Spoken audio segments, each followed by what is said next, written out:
네, 시사 인터뷰 오늘 듣고 계신 시각 8시 7분 40초 지나고 있습니다. 가칭 새로운 당을 창당하려는 이유, 금태섭 전 의원과 직접 얘기를 나눠보도록 하겠습니다.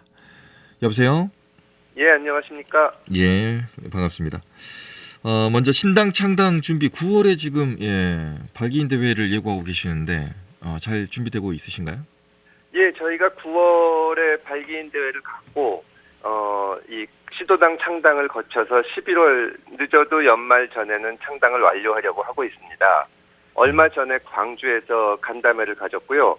다음 주 화요일에는 대구에서 시민 간담회를 가지려고 합니다. 네. 관심을 가진 분들의 의견을 모아서 충실한 내용을 가지고 당을 만들기 위해서 열심히 하고 있습니다. 네. 광주에서의 반응은 어떻게 느끼셨습니까?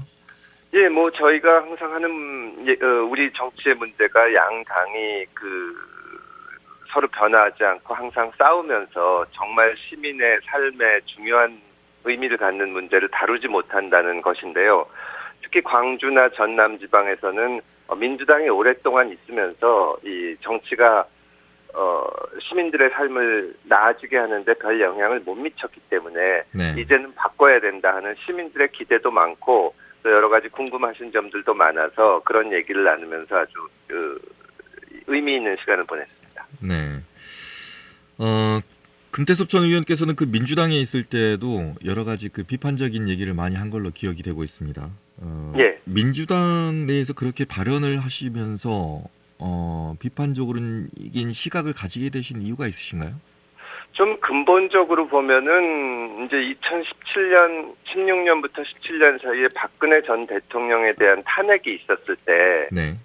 국민들 전체가 이제는 정치가 바뀌어야 된다. 특히 무엇보다도 자기들의 지지층만 보고 가는 것이 아니라 통합의 정치를 해야 된다는 기대가 높았습니다. 그 당시에 이제 보수 쪽 유권자들을 만나봐도 새로 이제 대통령이 되는 문재인 대통령에 대한 기대가 꽤 있었고, 이번에야말로 좀 통합의 정치를 해야 되겠다, 했으면 좋겠다는 얘기들을 많이 하셨습니다. 네. 문재인 대통령께서도 취임 때, 이제 문 대통령을 지지하지 않은 국민들도 모두 모시고 가겠다, 통합의 정치를 하시겠다고 말씀을 드렸는데, 사실은 민주당이 정권을 잡은 5년 동안 정말로 과거보다도 더한 정도의 판가르기를 했고, 또 지지층, 강성 지지층들이 요구하는 쪽으로만 가면서 국민들이 이렇게 찢겨지게 됐습니다. 서로 싸우고 갈라서서 적개심이 높아지고 그러다 보니까 우리가 대한민국 국민들이 가진 잠재력을 발휘하지 못하고 또 조국 사태 등을 거치면서 서로 성향이 다른 국민들에 대해서는 아주 심한 정도의 적개심을 갖고 뭐 토착 왜군이 뭐 좌파 세력이니 이렇게 부르면서 화해할 수 없는 지경에 이르게 된 겁니다.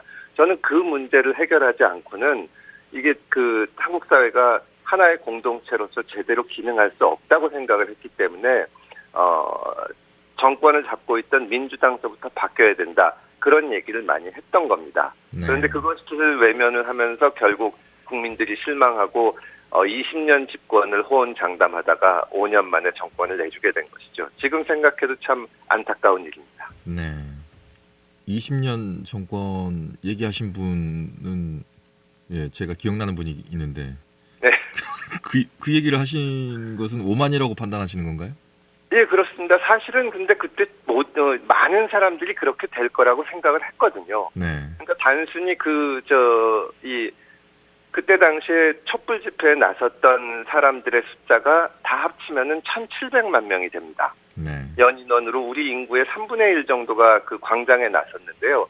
그분들이 단순히 뭐 한쪽 정파에 대한 적개심 또 어떤 정파를 몰아냈자 한 것이 아니라 우리 정치가 바뀌어야 된다. 국민들끼리 소통도 하고 또 서로 생각이 다르더라도 얘기하고 타협하고 하면서 대화를 통해서 정치가 발전시켜 나가야 된다. 그런 염원을 얘기한 것인데 그 당시 민주당의 어떤 분위기는 국회의원들이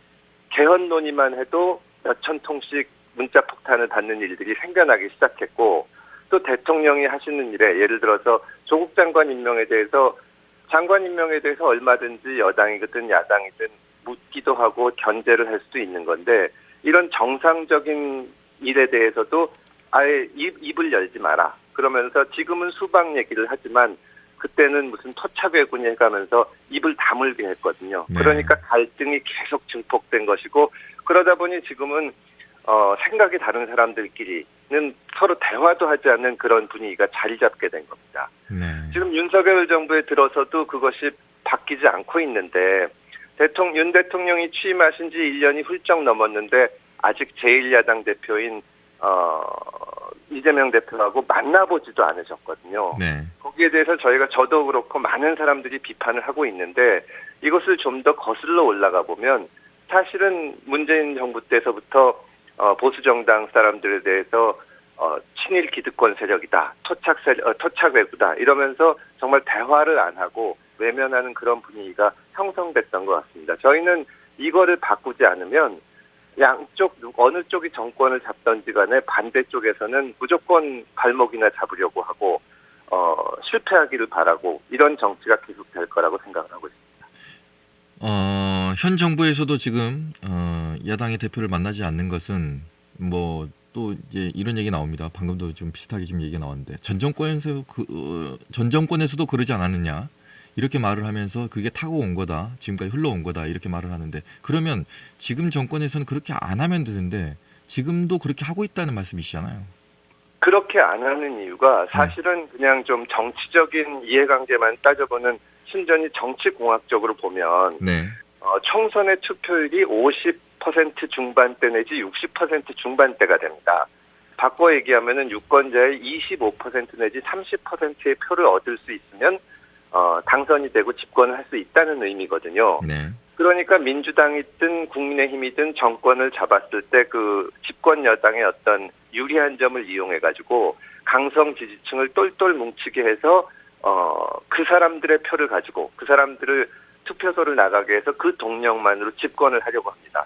반대로 말하면은 절반이 훌쩍 넘는 사람들이 그 정권에 대해서 반대를 하게 되는 거죠. 지금 그 윤석열 대통령에 대한 지지율을 보더라도 지지하시는 분이 30%대 중반, 또 반대하시는 분이 50%대 중반에서 60%, 민주당이나 국민의힘도 다 마찬가지거든요.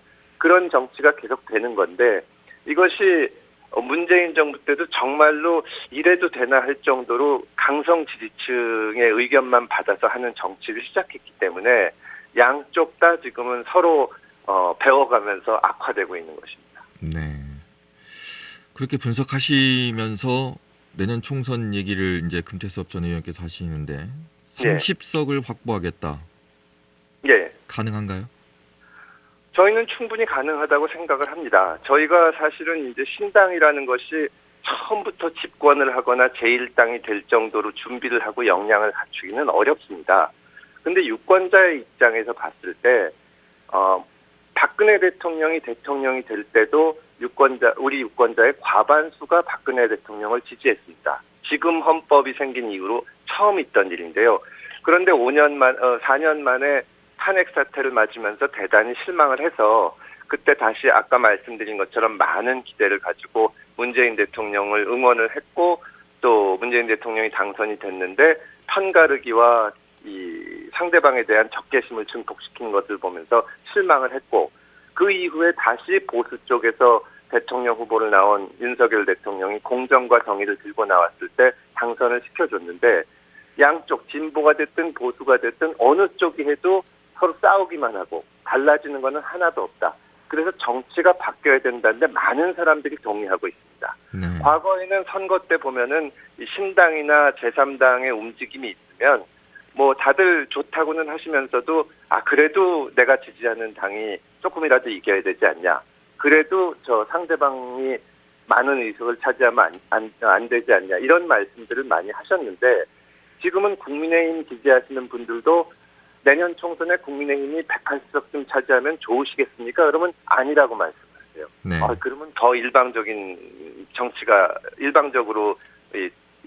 그 정치가 되지 않겠냐고 얘기하고 또 민주당을 지지하시는 분들도 다시 문재인 정부 때처럼 민주당이 바로 집권을 하거나 혹은 지금처럼 180석 가까운 의석을 민주당이 차지하고 있으면 잘 될 것 것이냐 그러면 절대 아니라고 하시거든요. 네. 지금은 바꿔야 된다는데 우리뿐만이 아니라 유권자들 다수가 동의하고 있고 저는 그분들이 전체 의석 300석 중에 30석에 대해서는 좀 바꿀 만한 동력을 충분히 갖고 있고 보여주실 거라고 생각합니다. 네. 그동안에 신당에 나오게 되면 어떤 유력한 대선 후보자격의 뭐 인기라든가 어떤 정치적인 파워를 가지고 있는 인물이 나와가지고 신당을 만들었던 게 지금까지의 역사였거든요.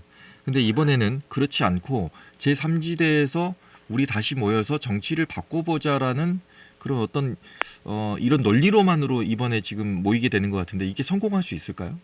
아마 그 광주 전남 유권자들이 가장 잘 아실 텐데요. 과거 안철수 의원이 주도했던 국민의당에 많은 기대를 걸었다가 실망하신 적이 있을 겁니다. 네. 사실 민주당이나 지금 윤석열 정부나 큰 문제 중에 하나는 어떤 리더 하나한테 무조건 복종하고 무조건 그 사람을 따르고 그 사람이 하는 얘기라면 무조건 옳다고 방어하고 이런 풍조가 우리 정치를 망친 거거든요. 문재인 정부 때도 인이하고 싶은 대로 다 해. 이런 강성 지지층들이 사실상 정권을 망친 것이고 지금 윤석열 정부에 들어와서는 뭐 거의 대통령이 하시는 말에는 아무도 토를 못 달고 있지 않습니까? 네. 그런데 새롭게 정치를 바꿔야 되겠다고 시작하는 신당에서 어떤 유력한 대선 주자, 인지도 높은 사람을 한 명 내세우고 거기를 그냥 추종하는 모습을 보인다면 실제로 지금 존재하는 기존 정치권과 다를 바가 없고 과거 신당을 했던 세력들이 그것 때문에 저는 다 오래 못 가고 좌절했다고 생각을 합니다. 많은 분들이 많은 정치 평론가들이 저희한테 대권 주자나 혹은 확고한 지역 기반이 없이 어떻게 성공하겠냐고 하는데 반대로 제가 묻고 싶은 거는 그렇게 해가지고 성공한 적이 한 번이라도 있었냐. 정주영 회장이 했던 국민당 또 김종필 총재가 했던 이 자민련 그리고 이 안철수 대표가 있던 국민의당 여기가 다 실패한 것이 대권 주자 한 명한테 모든 것을 맡기는 시스템 때문이었다고 생각을 합니다. 저희는 여러 사람이 힘을 합치고 또 누가 한 말에 대해서도 이건 좀 잘못되지 않냐 이렇게 얘기할 수 있는 새로운 문화를 만들어내야 성공한다고 생각을 합니다. 네. 다만 이게 한 번에 이루어지기는 어렵기 때문에 저희가 내년 총선에서 제1당이 되겠다거나 집권하겠다는 것은 아니고 우리 정치를 바꿀 수 있을 만한 교두보를 확보를 하겠다. 사실 저희 신당의 가능성이 높지 않다고 말씀하시는 정치 평론가들도 30석짜리 새로운 정당이 생기면 확 바뀐다는 데는 모든 사람이 동의하고 그렇게만 됐으면 너무 좋겠다고 말씀들을 하십니다. 30석짜리 신당이 생기면 정말로 국민의힘이나 민주당이 지금처럼 김건희 여사에 대해서 시비만 걸거나 정말 국민들을 겁박하듯이 후쿠시마 오염수 문제를 저렇게 다룰 수는 없을 거거든요. 후쿠시마 얘기를 방금 하셨는데 예. 후쿠시마 얘기를 겁박하듯이라고 표현을 하셨거든요. 예. 근데 이거는 겁박이 아니라 국민의 불안입니다. 예. 그러니까 국민들이 불안해하고 네. 정말로 이거를 먹어도 되는지 이런 먹는 문제는 모든 사람이 대단히 민감한 문제일 수밖에 없습니다. 자기만 먹는 게 아니라 사랑하는 가족들도 먹고 아이들도 먹어야 되는데 그러면 우리 정부가 가장 중요한 것은 정부가 국민들이 안심할 수 있게 해줘야 되거든요. 내가 묻고 싶은 거를 정부가 일본 정부에 다 물어본다. 그리고 약간 내가 과학자가 아닌 이상 가끔 비합리적인 질문을 할 수가 있는데 거기에 대해서도 나를 대변해준다. 이렇게 해도 사실은 이 먹는 거에 대해서 완전히 안심하기는 어려운데 지금 정부는 국민들의 의문을 전부 괴담으로 치부하면서 내가 안전하다고 하는데 왜 안 먹냐 이렇게 나오고 있거든요. 사실은 정부 논리를 좀 살펴보면 심지어 정부도 지금 후쿠시마 수산물을 수입은 안 하고 있습니다. 수입 금지가 되어 있고 지금 앞으로도 풀지 않겠다고 얘기를 하고 있는데 정말로 정부 발표대로 미국이나 캐나다에서는 지금 후쿠시마 수산물도 수입을 하고 있습니다. IAEA나 이런 데서도 별 문제가 없다고 하는데 그러면 거기 수산물도 수입해야 되지 않냐. 그거를 안 하는 이유는 국민들이 불안해하고 혹시라도 만에 하나라도 건강에 장기적인 위험을 끼칠 가능성을 생각하는 거거든요. 그러면 국민들이 가지고 있는 비슷한 의문이나 불안에 대해서도 존중을 해야 되는데 지금 정부는 그런 것이 하나도 없고 심지어 국민의힘 의원들도 2021년에 문재인 정부 당시에 이 후쿠시마 오염수 방류 문제에 대해서 강경하게 대치해야 된다고 주장을 했었는데 지금 입장을 180도 바꾸고 있습니다. 네. 그러면은 지금 정부의 태도가 불합리하고 국민들의 불안을 안심시켜주지 못하고 있다는 것은 뭐 누가 봐도 그럴 거라고 생각을 하고요. 집권 여당은 정파적 이해나 이런 거를 떠나서 정말로 국민을 보는 정치를 해야 되는데 그렇지 못하고 있다고 생각합니다. 네. 야당이 문제 제기하는 것은 제가 말씀드린 그 겁박이라는 것은 야당이 문제 제기를 겁박으로 표현하신 거라고 제가 그건 아니고, 오해죠? 예. 예, 집권 세력에서 국민들한테 네네. 그렇게 한다는 취지였습니다. 예. 그 정의당에서도 지금 새로운 바람이 좀 나오고 있습니다. 예. 근데 이제 말씀하셨듯이 새로운 어떤 제3지대의 어떤 정치적인 어떤 물결은 있는 것 같은데 예. 각자의 정치적인 이해가 다를 것 같습니다. 방금 금태섭 전 의원님께서 얘기하시면 거기에 이해를 하고 다 같이 한번 정치적인 어떤 도모를 같이 해볼까? 이렇게 간단하게 될 수도 있을 것 같은데 그렇게 되지는 않을 것 같거든요. 느낌이. 신당을 만들고 우리 정치를 근본적으로 변화시키는 것은 대단히 어려운 일입니다. 네. 만약에 제가 아니라 제 가까운 사람이 한다 그러면은 좀 말리고 싶을 정도로 어려운 일인데 뭐 정의당이 됐든 저희가 됐든 또 다른 세력이 됐든 각자의 이해관계 때문에 갈등하고 다툼을 벌이고 한다면 당연히 실패할 겁니다. 저는 지금 정치권에 있는 사람들 중에 상식을 가진 사람이라면 다 비슷한 고민을 할 건데 나중에는 다 힘을 합쳐서 같이 노력해야 된다고 생각을 합니다. 다만 이제 각자가 처한 위치에서 고민해야 될 것도 있고 또 결단해야 될 것도 있고 그런 상황이기 때문에 저희가 뭐 정의당이 됐던 누가 됐던 그 다른 분들에 대해서 이렇다 저렇다 말을 하는 것보다는 저희가 해야 할 일을 열심히 하고 저희는 당 만드는 일에 충실하다 보면 언젠가 같이 논의할 기회가 올 거고 그때 정말로 중요한 문제에 집중해서 차이가 있는 거에 대해서는 또 대화를 통해서 풀 수 있다면 저희가 성공을 하는 것이고 그렇지 못하고 각자 자신의 이해관계에 따라서 갈등을 갖는다면 저는 성공하기 어렵다고 생각합니다. 네. 신당은 방금 어렵다, 말리고 싶다까지 말씀하셨던 것처럼 많이 힘드실 것 같습니다. 이렇게 힘들면 누군가에게 이제 조언을 구하게 될 수도 있습니다. 정치적인 어떤 선배에게 조언을 구하신 적이 있나요? 아니 뭐 여러분들이 찾아와서도 말씀을 해주시고 저도 찾아가서 말씀을 듣고 근데 사실 우리 정치의 문제나 해결 방안들이 그렇게 뭐 복잡하고 어렵고 머리 좋은 사람만 알 수 있는 거는 아닙니다. 네. 그러니까 다니다 보면은 시민들이 격려를 해주시고 뭐 지하철에서도 만난 분들도 얘기해 주시고 택시 운전하시는 분도 말씀을 해주시는데 어렵지 않습니다. 그냥 상식적인 사람 좀 봤으면 좋겠다 제발. 정상적인 얘기 좀 했으면 좋겠다. 자기가 한 말은 지켰으면 좋겠다. 자기한테 적용하는 기준을 다른 사람한테도 적용해 줬으면 좋겠다. 이 정도를 바라고 있는 겁니다. 그게 돼야 대화가 되고 대화가 되면은 서로 다른 부분을 해결해 나갈 수 있는 거거든요. 여러 사람의 얘기를 듣기는 하지만 저는 그 상식적인 것을 지켜나가면 성공할 수 있다고 보고 많은 유권자들이 그런 당부와 격려를 해주시는데 항상 감사하게 생각합니다. 양양자 의원이 하는 그 신당과 금태섭 전 의원이 하는 신당 그리고 정의당이 지금 하려고 하는 것들 이게 혹시 합체가 될 수도 있습니까? 누군가와? 저는 다들 비슷한 고민을 한다고 생각을 하고 네. 그분들이 하시는 일을 전부 존중하고 응원하는 마음입니다. 다만 아까 말씀드렸듯이 네. 각자 고민하고 또 결단하는 과정들에 있는데 제가 지금 상황에서 뭐 합칠 거다 같이 하자 이런 얘기를 하는 것이 오히려 예의가 아닐 것 같고 저희는 저희가 할 일을 열심히 하고 있으면 그분들도 또 하시다가 대화할 기회가 오면 그때 말씀드리면 되지 않나 생각을 합니다. 다 존중하고 응원합니다. 예, 알겠습니다. 한 30초 남았습니다. 뭐 듣고 계신 청취자 여러분께 한 말씀 해주십시오. 예, 그 광주 전남 유권자들은 항상 한국 정치를 선도하고 또 변화를 이끌어 나갔습니다. 우리 정치가 근본적으로 변해야 됩니다. 상대방을 적으로 여기지 않는 정치, 대한민국을 한 걸음 더 성장시킬 수 있는 정치를 하는데 많은 응원과 지지 부탁드립니다. 감사합니다. 예, 알겠습니다. 말씀 고맙습니다. 감사합니다. 네, 지금까지 금태섭 전 의원과 얘기 나눴습니다.